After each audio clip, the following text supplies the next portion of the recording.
has gone. You know, that was Margaret Thatcher, wasn't it? Yes. Destroyed natural resource exploitation. In the European Union, we are designated as a tourist economy because they know we cannot survive. That's not tourist in the George W. Bush sense. Sorry, I couldn't resist that. Okay, so we're a tourist economy. Yeah, but people are not going to the whole of the UK for their tourist visits, are they? They're only going to a few obvious they know we places. can't survive under tourism, but we are designated as a tourist economy in the EU. We are not allowed manufacturing. They want the wealth of manufacturing in continental Europe. They want it in Germany. They may want it in France, but they do not want it in England.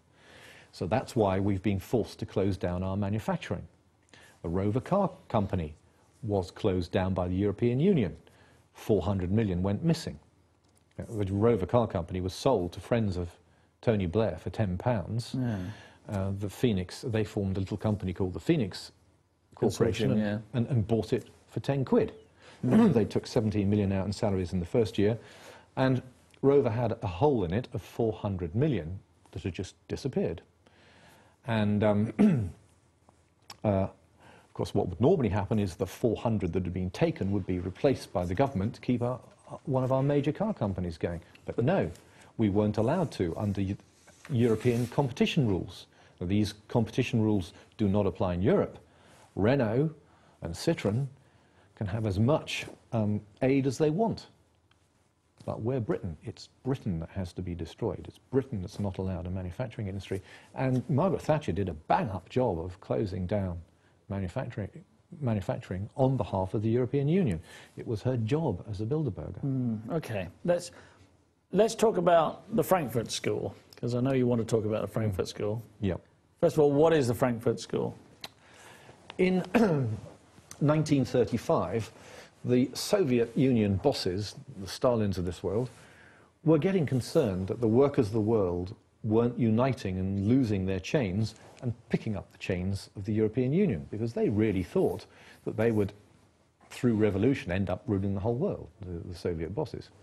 So they bought, well, they actually invested in the sociology department of the German Frankfurt University and commissioned them to write, they renamed it the Frankfurt School, and commissioned them to write reports on how to sabotage nations. And these guys did a bang-up job. They started with the 24 Protocols of Zion and came up with 200 Frankfurt School subversion techniques. Are you saying that they wrote the Protocols of Zion? No, no, no. They just took a copy of those as a base to start with. Protocols of Zion were about 40 years older. Okay. And we won't. I don't think it's worth debating whether those were genuine or anything else about them, because that's a whole nother topic. well, who it? cares? They work. They're brilliant. And the European Union started applying these in Britain in the 1950s.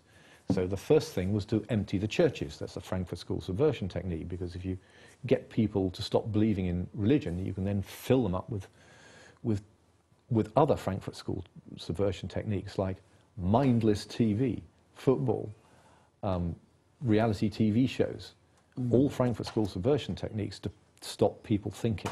Okay, let me just ask you a question here. Mr. Crowley in Essex says, "Hi Theo, can you please ask your guest if he is a Christian fundamentalist? What are his religious views? Thanks."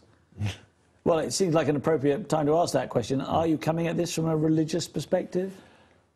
I was a Christian, but I have been totally disappointed. You've been Totally God disappointed. hasn't blessed you then, clearly. No. Doesn't answer prayers. I mean, the thing that really gets me about Christianity is in the Church of England, ever since the 1950s, we have been praying that our Queen will rule us wisely in accordance with our laws and constitution. Now that's 20 million people every Sunday, right, for 50 years. That adds up to 2.5 billion prayers that God ignored. And what have we got? A Queen that has abolished not just our constitution, but our entire nation. So all those prayers are wasted. So that's it for me. Okay, so if God is watching, that is not necessarily the opinion of this show either. Okay, so getting back to the Frankfurt School, so their plan was to dismantle society as we know it. Yes. Is that what you're saying? Yes. So by making us not go to church, breaking up families, was that? Yeah, the attack on fathers and the families, corruption of the courts. The courts are completely controlled by Freemasonry. It's practically impossible to find a judge or a barrister who isn't a Freemason, so they're judging cases on the basis of the Freemasonry agenda, not on the basis of justice. Okay. And so they're being successful then? You think the Frankfurt School policies is successful? Stunningly successful. I mean, you know, the encouragement of drinking, so we've got 24-hour drinking, that's the Frankfurt School subversion technique. Feminism. Teenage prostitution. Yes. And all that kind of stuff. Single-parent families, and brainwashing by the media.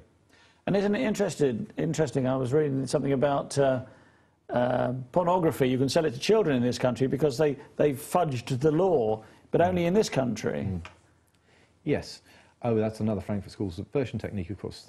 The teaching of sex and homosexuality to under 10s. That's the Frankfurt School subversion technique. And there are 200 of these, and they've been stunningly successful. And, you know, we now have the highest sort of abortion rate, the highest teenage pregnancy rate. Our families are breaking apart. We've got divorce left, right and centre. They're trying to stop homeschooling for those who teach their children at home. Yes. That can't be allowed anymore, obviously. Correct. Yeah. Well, it does seem like, you know, some elements of this Frankfurt School do seem to be in our society, I think. Yes. All of it. It's all been stunningly successful. I mean, the thing that amazes me is that we've gone on as long as we can. It does take an awful lot to destroy an economy. When we went into the European Union, we were the third largest economy in the world. We're still the fifth largest. That's another Frankfurt School subversion technique, by the way, to be told that our nation is too small to survive on its own. Everyone's been saying this.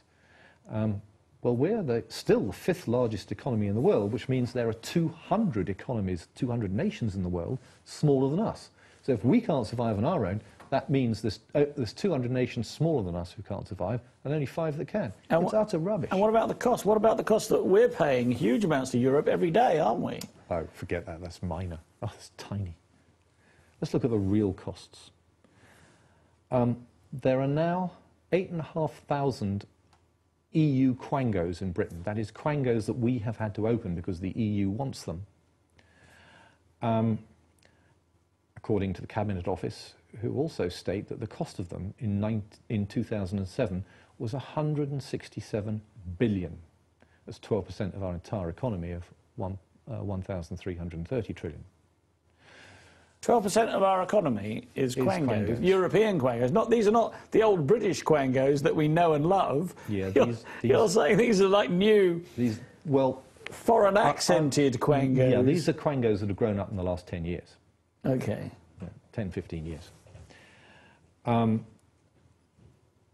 Add to that, according to the government's Better Regulation Commission, we spend 100 billion a year on EU regulations. Add those two figures together, you get 267 billion wasted on Europe. I just thought it might be worth explaining exactly what a quango is before we go on. Right. It's global warming quangos are the... Well, the word quango means quasi-autonomous, non-governmental organisation, doesn't it? Yeah. So a quango is it's a government body that is funded by the government, but has its own sort of board of directors. And they're all over the place. You know, the area of outstanding natural beauty quango, where people get paid 300 grand a year to stand on cliff walks and have pictures taken of them. It's the most ridiculous one I can think of at the top of my head at the moment. But basically, quangos are a bribery structure. You bribe influential people with 300,000 a year salaries to turn a blind eye to the encroachment of the European Union. They are effectively bought placement in government. They are patronage. And when you think that the total amount spent on benefit, the dole, all kinds of benefits, is a tiny fraction of that.